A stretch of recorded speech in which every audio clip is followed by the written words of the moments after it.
Sa kuha ng CCTV, makikita ang isang babae na naglalakad sa Barangay Putatan, Muntinlupa City pasado alas 7 ng umaga nitong January 12. Makalipas ang mahigit isang oras, makikitang nagmamadali at tumatakbo na siya paalis sa lugar.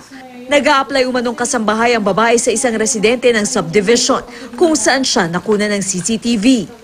Nag-a-apply siya dun sa tita ko, pero ang sabi naman ng tita ko, wala naman siyang ipapasahod, i-refer na lang sa akin.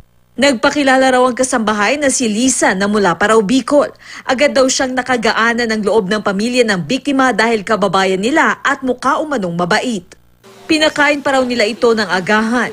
Ilang sandali lang ay gusto na raw nitong magtrabaho at nagpresintang linisin ang kwarto nila kung saan nakalagay ang ilang mahalagang bagay tulad ng wallet, cellphone at mga laptop.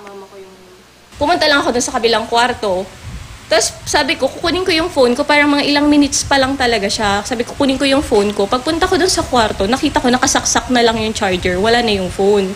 Bukod sa cellphone, nawala rin umano ang 15,000 pesos na laman ng kanyang wallet. Agad daw siyang bumaba para hanapin ang bagong kasambahay. Pero nagpaalam daw ito na kukunin ang kanyang mga gamit sa guardhouse. Hinabol pa raw nila, ngunit di na nila nakita pa.